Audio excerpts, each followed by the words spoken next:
Oh, you already got the likes up. That's what's up. I got the 3 likes up. Sunny days, chasing the clouds away. I'm about to do an inspection on this building here. Hold on. What's up, y'all? Oh, there ain't nobody even in here.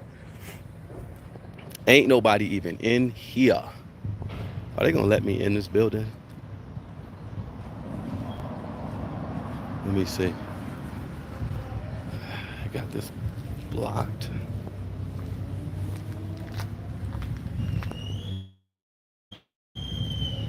Hold on.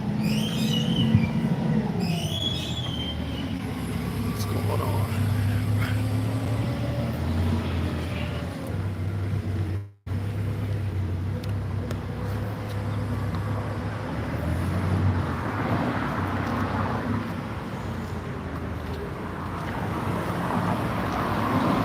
Anyway, what's good, y'all? What up? They changed the chat filter. All messages are coming through. Nobody should be blocked. Can y'all hear me? I'm sure y'all hear me. Yeah, exactly. It's been cloudy. It's been real shady. A whole lot of shade. But we done chased the clouds away. I'm not gonna be able to do this inspection on this building here. Not at all. Anyway, what's up, y'all? Patricia Blair, Jesse Smith, what's good? Yom J, what's good? What up? What up? What up? They shooting. Okay, y'all can hear me good. Thank you, Patricia. All right. So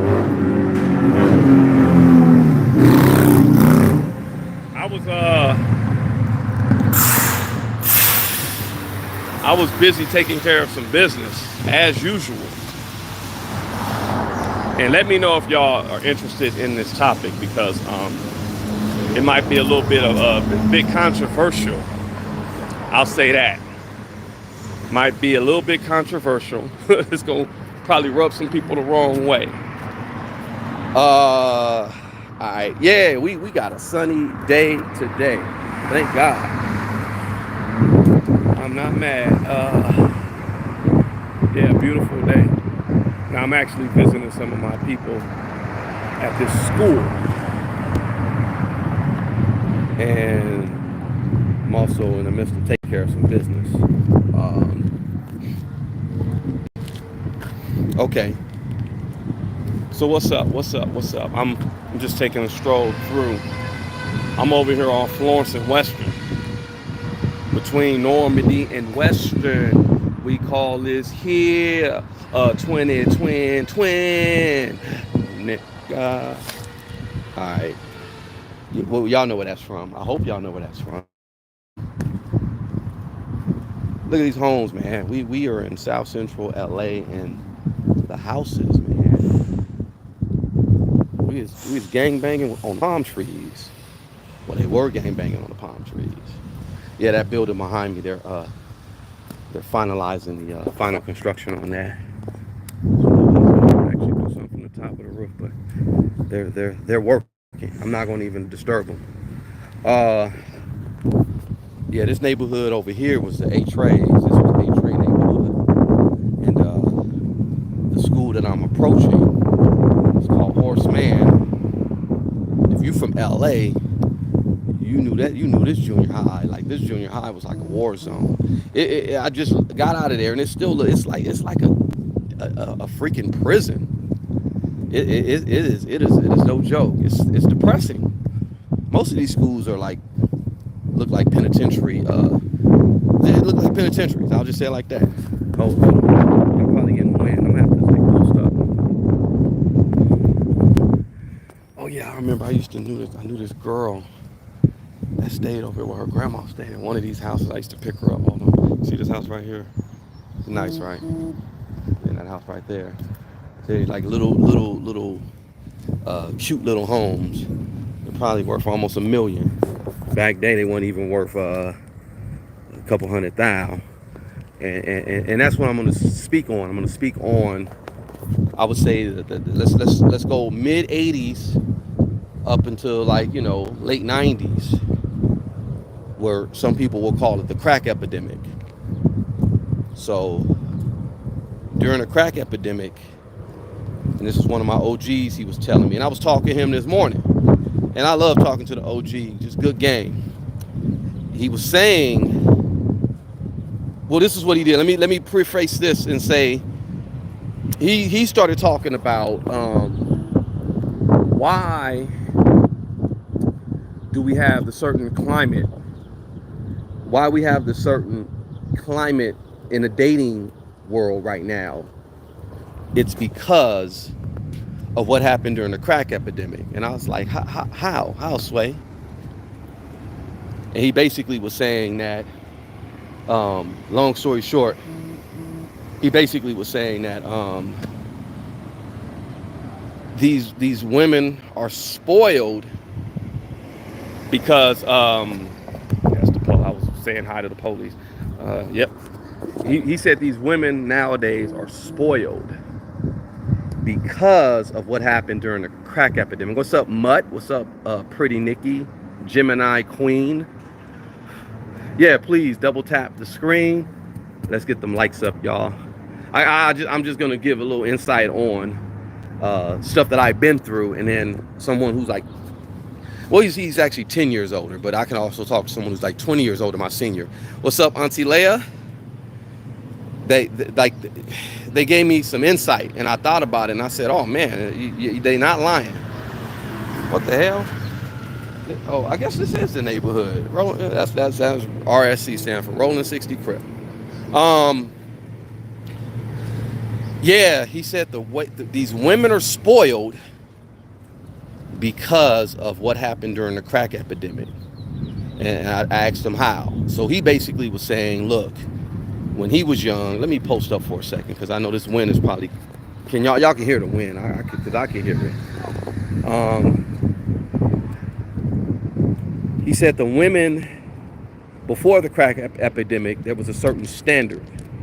There was a certain standard that women would just have when it came to dating and, talking to guys and whatever. He even broke down, he was saying, when he was like in 11th grade, 12th grade,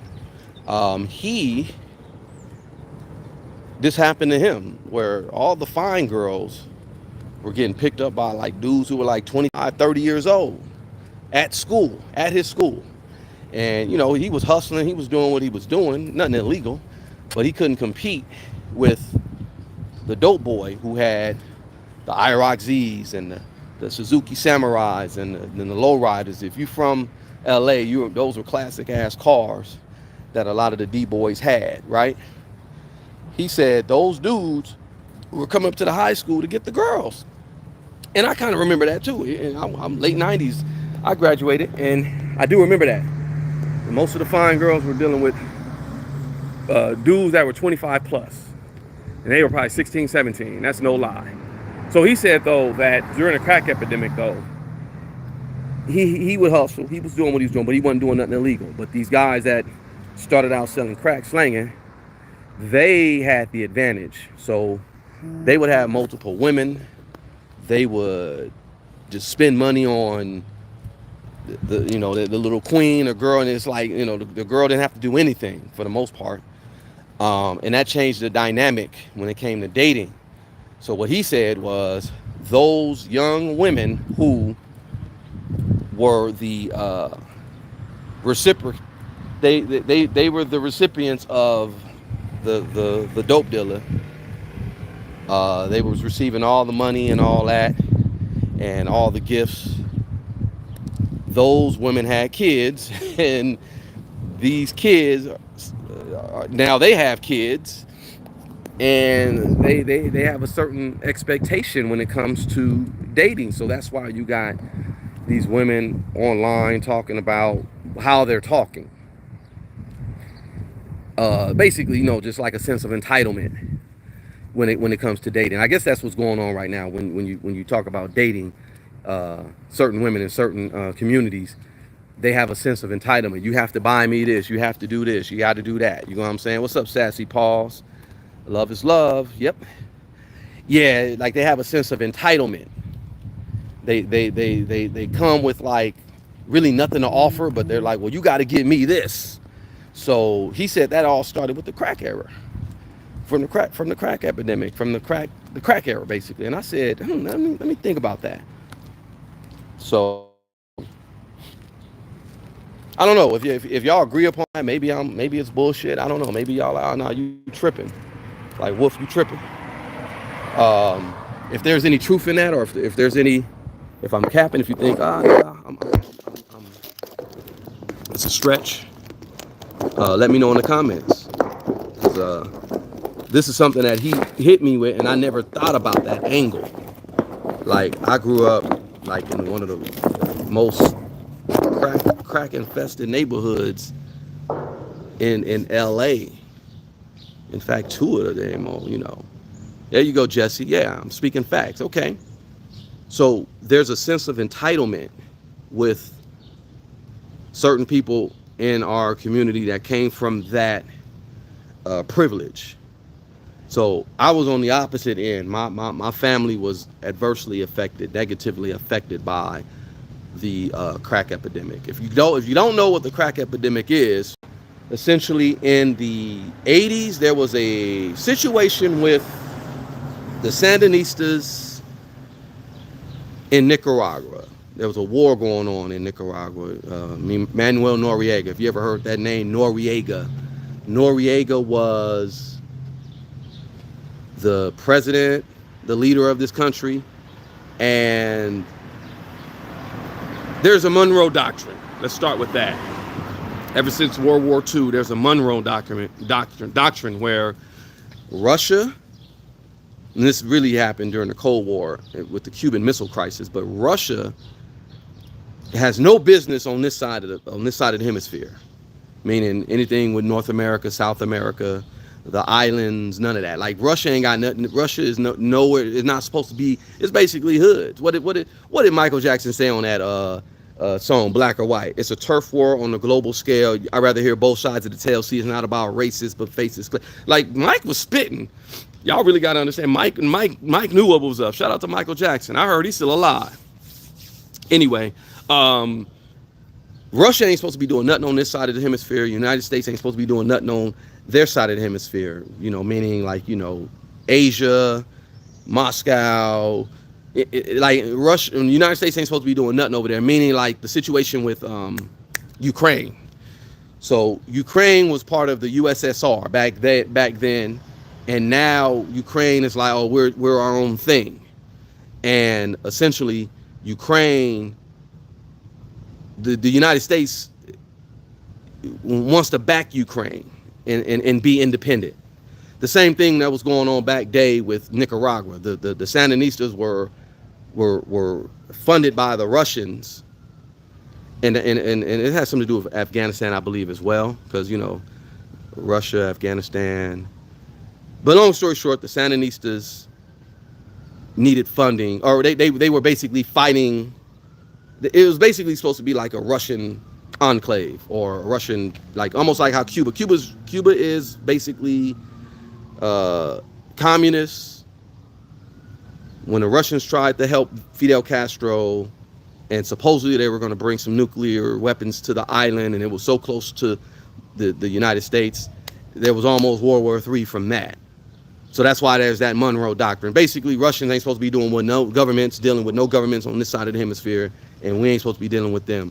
But the Sandinistas were tied with the Russians. The Sandinistas were essentially trying to make Nicaragua like almost like a Russian enclave. Long story short, there became a war within Nicaragua, a civil war. And Reagan wanted to fight, but the Congress was like, we're not finna fight that. That's not us. We ain't worried about that. So they were not getting funding from the Congress. So they figured out a way how they can get funding through Iran. There's an Iran-Contra situation, giving Iran some damn weapons in exchange for, and it was something to do with the drugs in Nicaragua.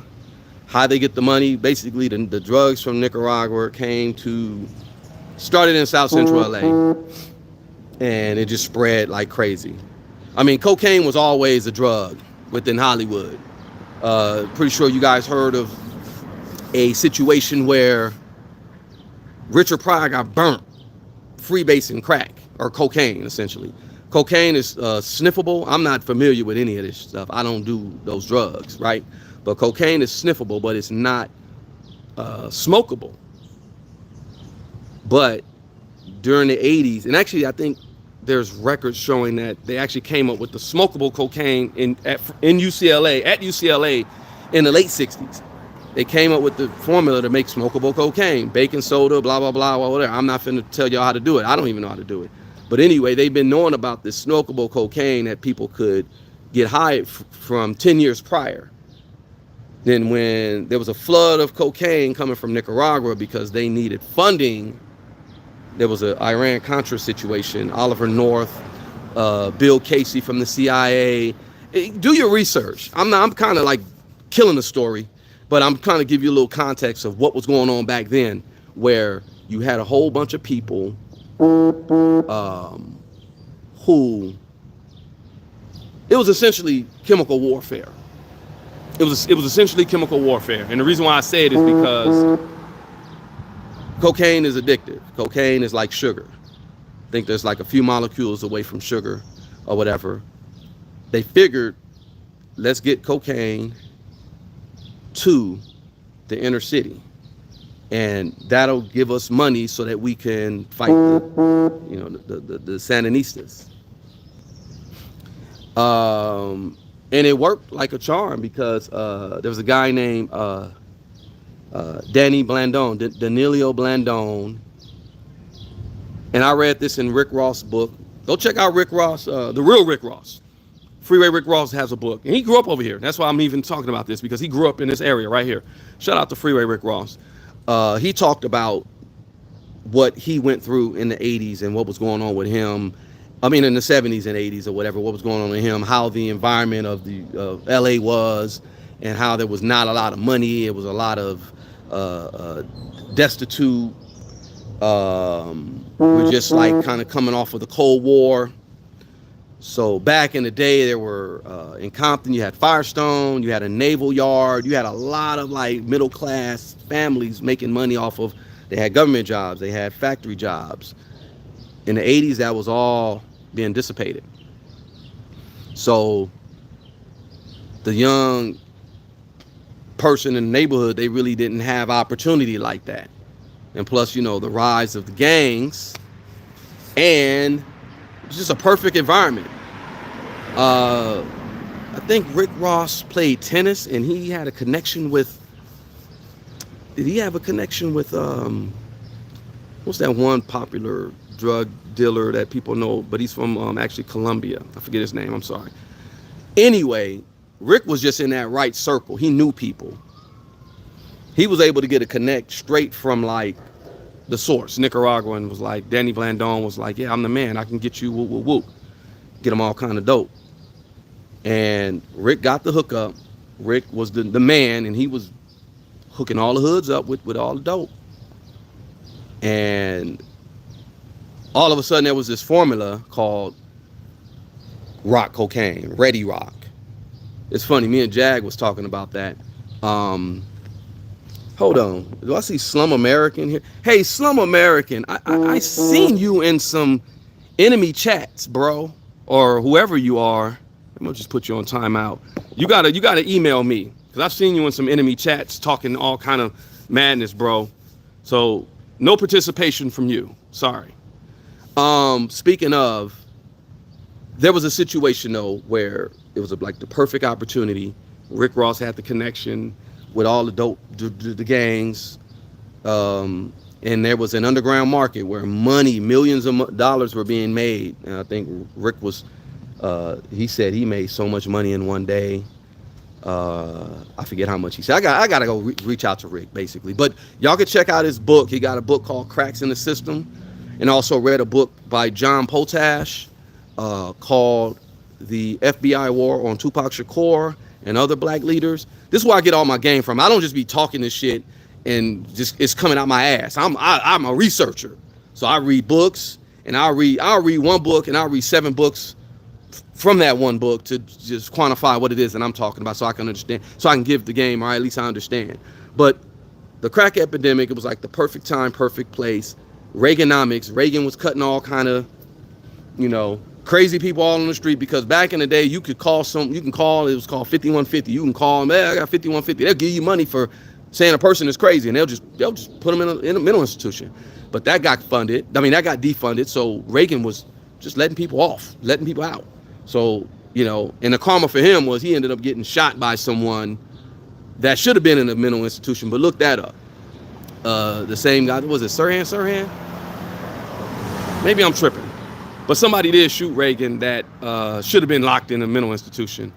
But the mental institutions were just, okay, we can't fund these people, let them out. So it was like, I remember when I was little, it was homeless people, like crazy people. I remember going downtown, this dude just in the middle of the street, talking about some skin diving, he was a white guy, crazy as cat shit, just yelling at him, shirt off, and just and it was the psychosis, it was crack, it was the disparity, it was a lot going on. So the generation that was grew up in the 60s, Vietnam vets and stuff, they came home.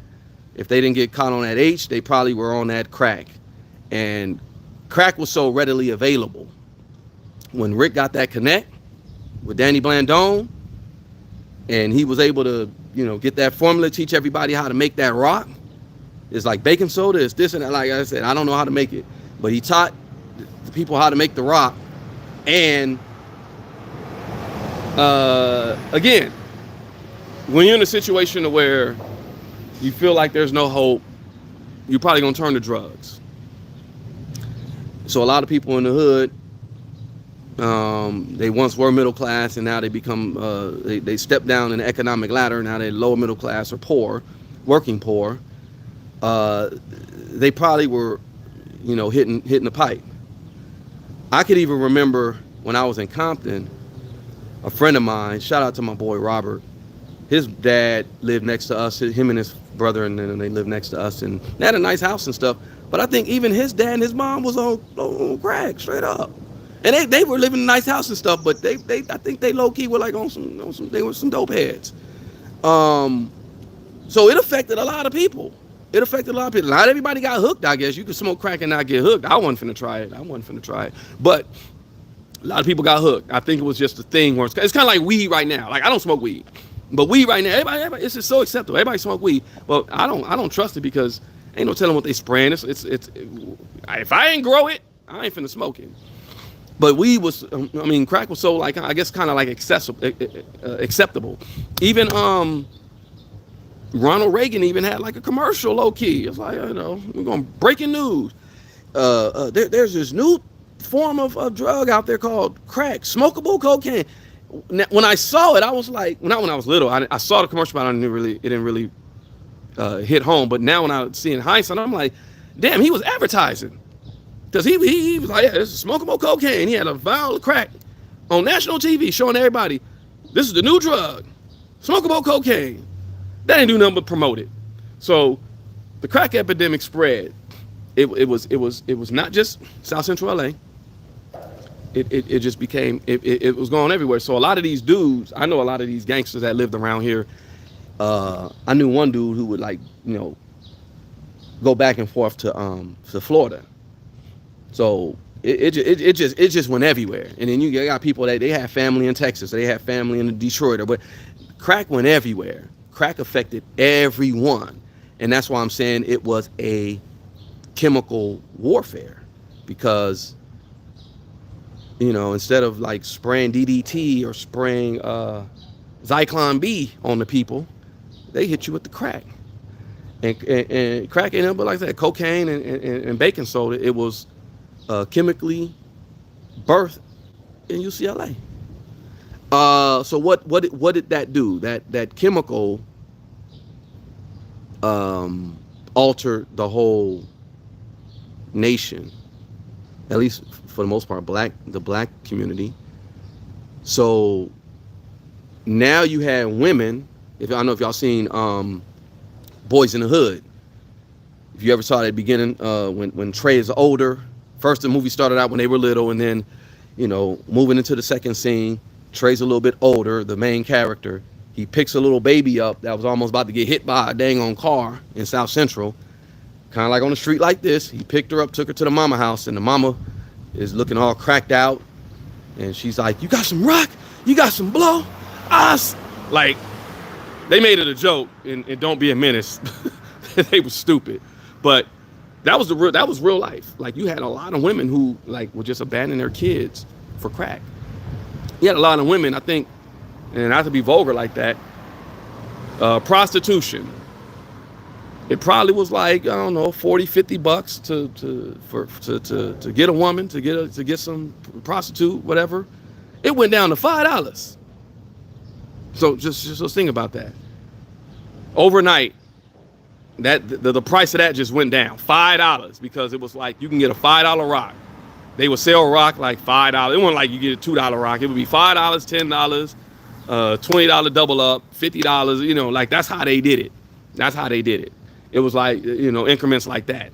And Cash was making money. Cash was making money, but a lot of people were losing their life and losing their quality of life. So yeah, you had $5 hookers. So think about what that did to relationships. You know what I'm saying? $5 hookers. And then think about the guys who were benefiting from the crack epidemic. They were like not good guys because they were selling dope to their community. Like, that's why I look at Jay-Z funny. I'm like, dude, you really, your whole platform is, oh, well, yeah, well, you know, I sold crack. Hov did that, but you ain't got to go through that. You should have did that. If you got any kind of morals about yourself, Jay-Z, you wouldn't have sold crack at all. So that's just my beef with Jay-Z. And I had beef with Rick Ross, but when I met him in person, you know, I understand the man, and I get it, and I understand what was going on with him. It was a opportunity, and a lot of times people who are poor, they will take opportunity, like an opportunity for, what do they call it? I forgot what the law enforcement term was, but anyway, he said, "Oh no, exhibit. I am not exhibit." Yeah, pimp my ride. I'm gonna pimp your mama. That's what I'm gonna do. But the situation though was that crack epidemic was a situation that destroyed communities, and it enriched others. So those others that were enriched, if you didn't have no money, and then you just all of a sudden you had money, and money ain't like power. I'll keep it a buck. Money is just transactional. Money is just it's currency. And if you were a dork like Jay-Z, I said it, a dork like Jay-Z, and all of a sudden you had money, you have this perception that you're powerful. So you can have access to any girl. What's up, Kamari M? What's up? You can have access to any girl, whatever you like, you know, like, so, you know, you tricking, you know, what Lil Wayne said, it ain't tricking unless if it ain't tricking if you got it. Yeah, he say, he ain't tricking if you got it. Anyway, you say I'm frozen? I'm okay? Okay, all right. Yeah, a lot of these dope boys made it acceptable to be like, oh, well, you know, that's just gonna be my princess, and I'm just gonna trick on her, and I got all this money and blah, blah, blah. And they spoiled a lot of women. They spoiled a lot of women. The smart ones took their dope money and, you know, put it into real legit business. And then you got a lot who just like, they're gonna keep going. That's how Rick Ross originally got caught. I'm good, Kamari. I'm good. That's how Rick Ross got caught. He made a lot of money. I think he ended up getting caught up, but then he said, I'm done. But then one of his boys was like, let's just do one more hit, man, 100 kilos. And you know, Rick Ross was like, I'm cool. I ain't trying to do this. His boy came, oh man, just hook me up with your guy.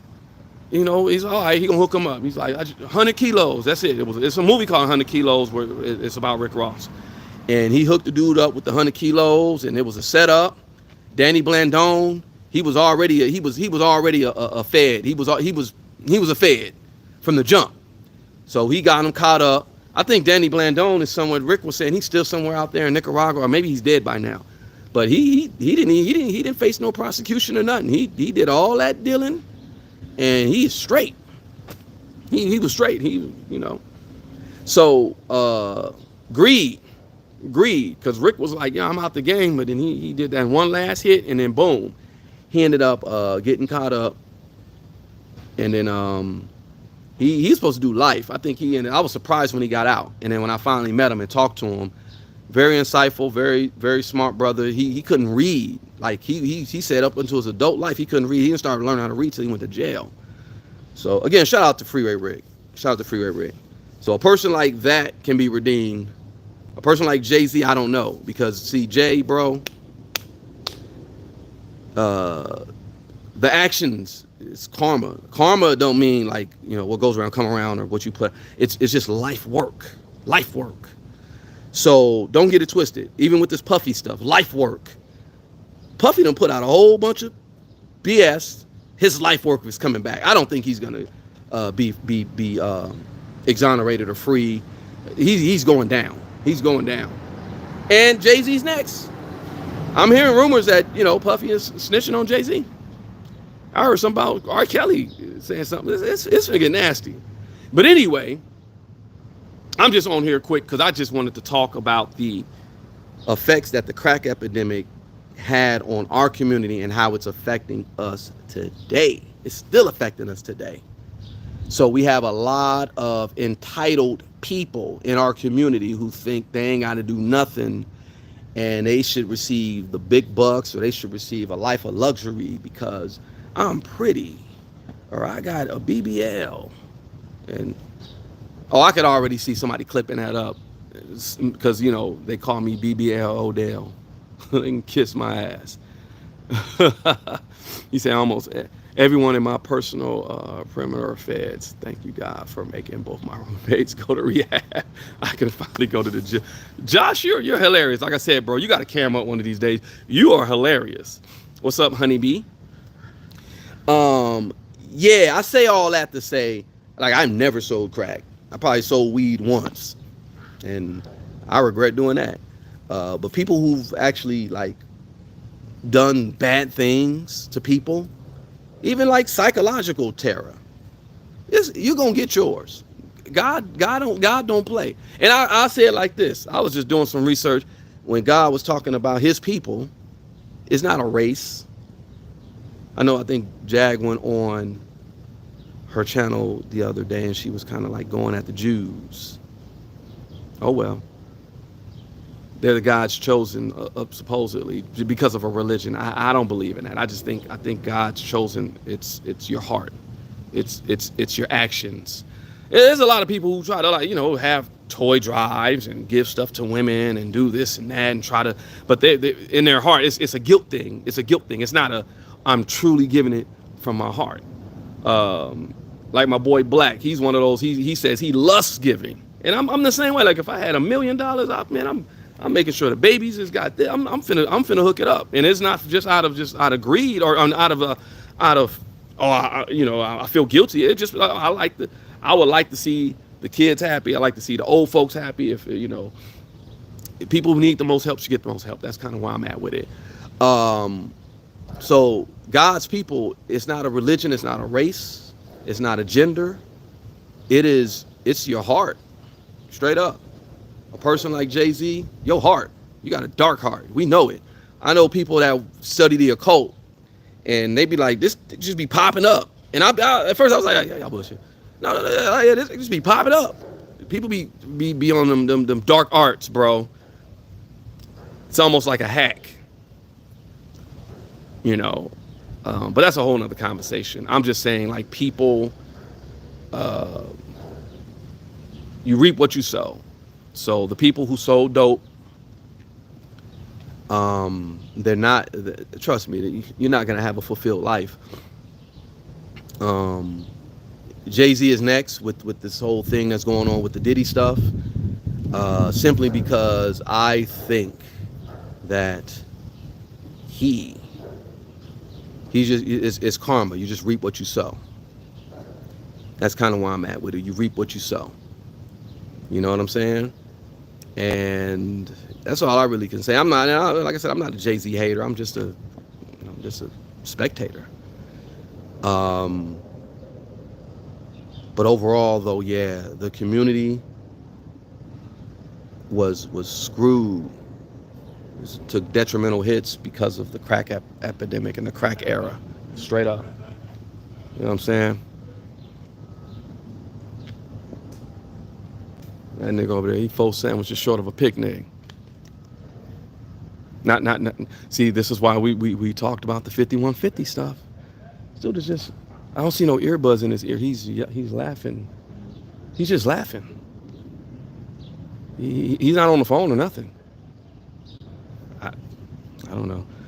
I shouldn't be talking mess. Let's just say God bless him. I hope God bless him. Anyway, I may do a little more research on this and kind of just talk about the stumbling blocks. They talk about that in the Bible, the stumbling blocks that Satan put in front of people or a certain group of people. And that was one of them, the crack epidemic. And my always said, my rap was, I was born a few years before the crack epidemic, so my formula and diaper money, moms were spending on that rock to get high, checks were blown off, antenna on that RCA, torn off in the richest country, the poor streets, ran with thugs, control segments of society with a war on drugs, which is a massive profit scheme ran by the elite. That's all that drug money ended up on Wall Street. Ricky Ross had to connect with Danny Blandone. All the soldiers took one hit, and every man's gone.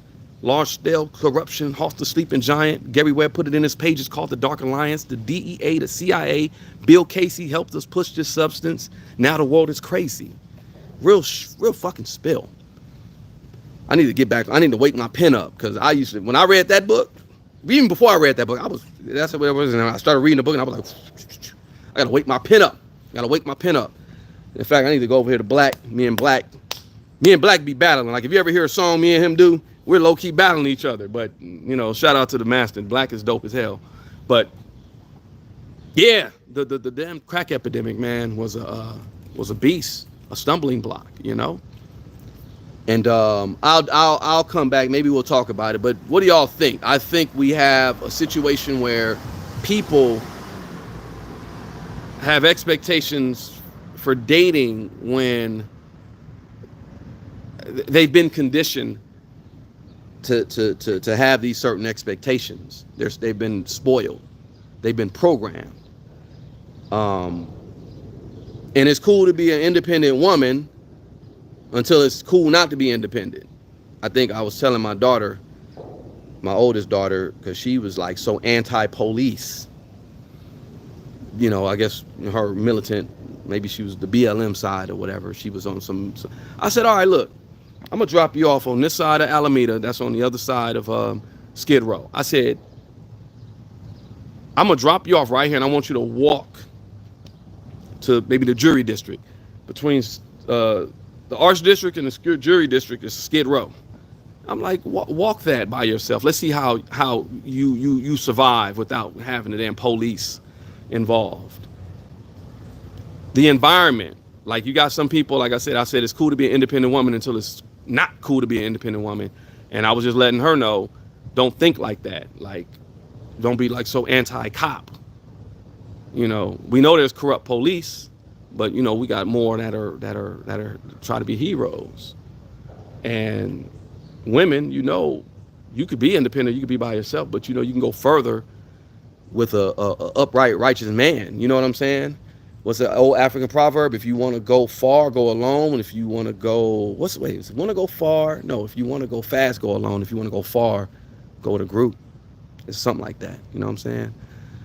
You say switching back and forth under what? I'm sorry, Mayat, you were saying something, but it went up. Anyway, I just said, let me get on here real quick and spit. That's pretty much it. The damn crack epidemic. It created a mindset today for certain people's expectations, but the environment doesn't doesn't make sense. It's going to be a lot more. It's going to be a lot more issues with resources in this country. I'm dead ass. My boy Sherman gave me a lot of his land, and I'm about to do a farm on his little joint until I can wake mine up and do mine. We really got to start thinking about that. Like, people got to start growing their own food. You better do it. Like I said, the environment is changing, y'all. You cannot be on some, you know, every man is not an island. And then that's what I was saying too with this whole Diddy stuff, because it was like, the Diddy distraction. Yeah, it's a Diddy distraction because they're pulling resources away from us every which way. Every time you look around, there's resources that are going to be taken away from us. And we're the only ones who ain't seeing it. We don't see the play. You got people bickering online, bitch shit. How are you helping your neighbor? How are you helping that old lady down the street? How are you feeding the kids? How you number one, how you leading yourself? And then, what's your leadership? Where are your leadership qualities? And you can't, like what Jim Brown said, you can't feed people. You can't lead people if you can't feed people. So whether you feeding them some good game, good knowledge, or if you literally feeding people, you cannot. You can't lead nobody. You can't lead yourself if you're not feeding yourself, right? So, pick up a good book, get off the internet, and stop listening to these damn idiots online that ain't got nothing to say, nothing to do. They're just here to cause commotion. They're here to provide productivity. That's my word. I'm gonna trademark that. All right, y'all. All right, that's it. Let me go in here and say peace to my guy Art. Y'all follow my guy Art New Style. He's a dope artist, dope teacher. And yeah, that's it. All right, y'all. I might be back. We shall see.